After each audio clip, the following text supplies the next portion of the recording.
ನಮಸ್ಕಾರ ಗುರುವೆ, ಎಲ್ರು ಹೇಗಿದ್ದೀರಾ? ಎಲ್ರು ಚೆನ್ನಾಗಿದ್ದೀರಾ ಅಂತ ಅನ್ಕೋತೀನಿ. ಈಗ ಮಾತಾಡಕ್ಕೆ ಹೊಂಟಿರೋದು ಕನ್ನಡದ ಎಕ್ಸ್ಪೆಕ್ಟೆಡ್ ಚಿತ್ರ ಆದಂತ ಪ್ರಜ್ವಲ್ ದೇವರಾಜ್ ಹಾಗೆ ರಾಜ್ ಬಿ ಶೆಟ್ಟಿ ಅವರು ಕಾಂಬಿನೇಷನ್ ಅಲ್ಲಿ ಬರ್ತಾ ಇರುವಂತ ಒಂದು ಚಿತ್ರ ಕರಾವಳಿ. ಈಗ ಆ ಸಿನಿಮಾ ಏನ್ ಅನ್ನಿಸ್ತು ಅಂತ ನೋಡ್ಕೊಂಡ್ ಬರೋಣ. Welcome to Manju stories. ಈ ಒಂದು ಸಿನಿಮಾದಲ್ಲಿ ಕೋಸ್ಟಲ್ ಕರ್ನಾಟಕದ ಒಂದು ಭಾಗದಲ್ಲಿ ಇರುವಂತ ಒಂದು ಜನಗಳ ಲೈಫ್ ಸ್ಟೈಲು, ಪ್ರಾಣಿಗಳು, ಮತ್ತೆ ಅಲ್ಲಿನ ಒಂದು ನೇಚರ್ ಯಾವ ರೀತಿ ಇದೆ, ಮತ್ತೆ ಎಮೋಷನಲಿ ಯಾವ ರೀತಿ ಕನೆಕ್ಟ್ ಆಗಿದ್ದಾರೆ ಅನ್ನೋ ಒಂದು ಸ್ಟೋರಿನ ಒಂದು ಪ್ರಯತ್ನ ಅಂತೂ ಈ ಸಿನಿಮಾದಲ್ಲಿ ಮಾಡಿದ್ದಾರೆ. ಈ ಒಂದು ಸಿನಿಮಾದ ಕತೆ ಪ್ರಜ್ವಲ್ ದೇವರಾಜ್ ಕ್ಯಾರೆಕ್ಟರ್ ನೇಮು ಧನಂಜಯ ಅಂತ. ಆ ಒಂದು ಕ್ಯಾರೆಕ್ಟರ್ ಸುತ್ತಾನೆ ಸುತ್ತಾ ಇರುತ್ತೆ. ಅವನಿಗೆ ಆ ಒಂದು ಪ್ರಾಣಿಗಳ ಮೇಲೆ ಎಮೋಷನಲಿ ಕನೆಕ್ಟಿವಿಟಿನ ಇಟ್ಕೊಂಡಿರ್ತಾನೆ. ಆದ್ರೆ ಅಲ್ಲಿ ಒಂದು ಘಟನೆ ನಡೆಯುತ್ತೆ. ಆ ಏನು ಘಟನೆ ಅನ್ನೋದನ್ನ ಸಿನಿಮಾದಲ್ಲೇ ನೋಡಿ ತಿಳ್ಕೋಬೇಕು. ಅದನ್ನ ಹುಡುಕ್ತಾ ಕರಾವಳಿ ಭಾಗಕ್ಕೆ ಎಂಟ್ರಿ ಆಗ್ತಾನೆ. ಅಲ್ಲಿಂದ ನಮ್ಮನ್ನ ಒಂದು ಕಂಬಳದ ವರ್ಲ್ಡ್ಗೆ ಕರೆದುಕೊಂಡು ಹೋಗುತ್ತೆ.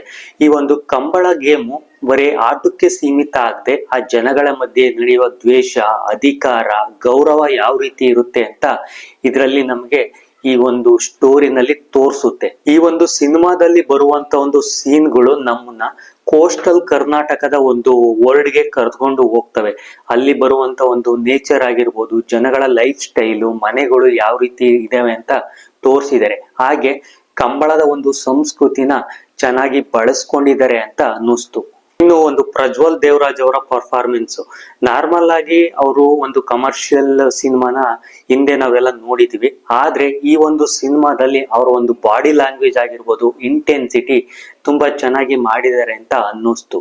ಅವರು ಪ್ರಾಣಿಗಳ ಮಧ್ಯೆ ನಡೆಯುವಂತ ಒಂದು ಎಮೋಷನಲಿ ಕನೆಕ್ಟಿವಿಟಿ ಯಾವ ರೀತಿ ಇರುತ್ತೆ, ಮತ್ತೆ ಆ ಕತೆಗೆ ತಕ್ಕಂತೆ ಅವ್ರ ಜರ್ನಿ ಯಾವ ತರ ಇರುತ್ತೆ ಅಂತ ಅದನ್ನೆಲ್ಲ ಚೆನ್ನಾಗಿ ಕ್ಯಾರಿ ಮಾಡ್ಕೊಂಡು ಈ ಸಿನಿಮಾದಲ್ಲಿ ಹೋಗಿದ್ದಾರೆ. ಮಹಾವೀರನಾಗಿ ರಾಜ್ ಬಿ ಶೆಟ್ಟಿ ಅವರು ಅಭಿನಯಿಸಿದ್ದಾರೆ. ಅವ್ರಿಗೆ ಒಂದು ಕೋಣಗಳ ಮೇಲೆ ಒಂದು ಅತಿಯಾದ ಒಂದು ಪ್ರೀತಿ ಇರುತ್ತೆ. ಅವರು ಮತ್ತೆ ಒಂದು ಕೋಣಗಳ ಮಧ್ಯೆ ಯಾವ ರೀತಿ ಎಮೋಷನಲಿ ಕನೆಕ್ಟಿವಿಟಿ ಇರುತ್ತೆ ಅಂತ ಸಿನಿಮಾದಲ್ಲೇ ನೋಡಿ ತಿಳ್ಕೋಬೇಕು. ಹಂಗೇನೆ ಅವ್ರ ಒಂದು ಸ್ಕ್ರೀನ್ ಪ್ರೆಸೆನ್ಸ್ ಆಗಿರ್ಬೋದು, ಡೈಲಾಗ್ ಡೆಲಿವರಿ, ಆಕ್ಟಿಂಗು ಮುಂಚೆ ಎಲ್ಲಾ ಸಿನಿಮಾದಲ್ಲೂ ನೋಡಿದ್ವಿ.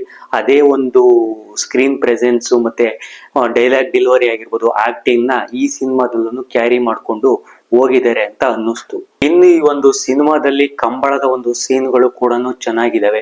ಅದರಲ್ಲಿ ಬರುವಂತ ಒಂದು ವಿಜುವಲ್ಸ್ ಆಗಿರ್ಬೋದು, ಮತ್ತೆ ಆ ವಿಜುವಲ್ಸ್ಗೆ ತಕ್ಕಂತೆ BGM ಸಪೋರ್ಟು ಕೂಡ ಚೆನ್ನಾಗಿ ತೋರಿಸಿದ್ದಾರೆ. ಈ ಕಂಬಳ ಅನ್ನೋದು ಆಗ್ಲೇ ಹೇಳದಂಗೆ ಇದು ಒಂದು ಗೇಮ್ ಆಗದೇನೆ ಅಲ್ಲಿ ಬರುವಂತ ಒಂದು ದ್ವೇಷ, ಅಧಿಕಾರ, ಗೌರವ ಯಾವ ರೀತಿ ಇದೆ, ಅದನ್ನ ಯಾವ ರೀತಿ ಕತೆಗೆ ಕನೆಕ್ಟ್ ಮಾಡಿದ್ದಾರೆ ಅಂತ ಸಿನಿಮಾದಲ್ಲಿ ನೋಡಿ ತಿಳ್ಕೋಬೇಕು. ಇನ್ನು ನೆಗೆಟಿವ್ ಪಾಯಿಂಟ್ಸ್ ಅಂತ ಅಂದ್ರೆ ಈ ಕರಾವಳಿ ಅನ್ನೋ ಒಂದು ಕಾನ್ಸೆಪ್ಟೇ ಒಂದು ಇಂಟ್ರೆಸ್ಟಿಂಗ್ ಆಗಿರುವಂತ ಒಂದು ವಿಷಯ. ಆದ್ರೆ ಆ ಒಂದು ಕತೆಗೆ ತಕ್ಕಂತೆನೆ ಸ್ಕ್ರೀನ್ ಪ್ಲೇನ ಚೆನ್ನಾಗಿ ಇನ್ನ ಬೆಟರ್ ಆಗಿ ಡೆವಲಪ್ ಮಾಡ್ಬೋದಿತ್ತು ಅಂತ ಅನ್ನಿಸ್ತು. ಹಾಗೇನೆ ಈ ಒಂದು ಇದರಲ್ಲಿ ಈ ಸಿನಿಮಾದಲ್ಲಿ ಬರುವಂತ ಒಂದು ಕ್ಯಾರೆಕ್ಟರ್ಗಳಿಗೆ ಇನ್ನ ಎಮೋಷನಲಿ ಬಿಲ್ಡ್ ನ ಡೆಪ್ತ್ ಆಗಿ ತಗೊಂಡು ಹೋಗ್ಬೋದಿತ್ತು ಅಂತ ಅನ್ನಿಸ್ತು. ಓವರ್ ಆಲ್ ಆಗಿ ಹೇಳ್ಬೇಕು ಅಂತ ಅಂದ್ರೆ ಈ ಕರಾವಳಿ ಸಿನಿಮಾ ನಾರ್ಮಲ್ ಕಮರ್ಷಿಯಲಿ ಮೂವಿ ಆಗ್ದೇನೆ ನಮ್ಮನ್ನ ಒಂದು ಕೋಸ್ಟಲ್ ಕರ್ನಾಟಕದ ಒಂದು ಲೈಫ್ ಸ್ಟೈಲು, ಅಲ್ಲಿನ ಒಂದು ನೇಚರ್ಗೆ ಕರ್ಕೊಂಡು ಹೋಗುತ್ತೆ.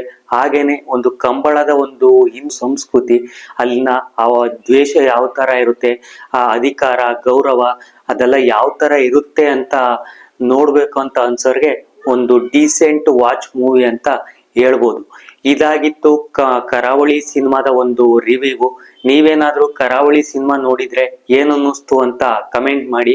ಹಾಗೆ ರಿವ್ಯೂ ಇಷ್ಟ ಆದ್ರೆ ಸಬ್ಸ್ಕ್ರೈಬ್ ಮಾಡ್ಕೊಂಡು ಸಪೋರ್ಟ್ ಮಾಡಿ.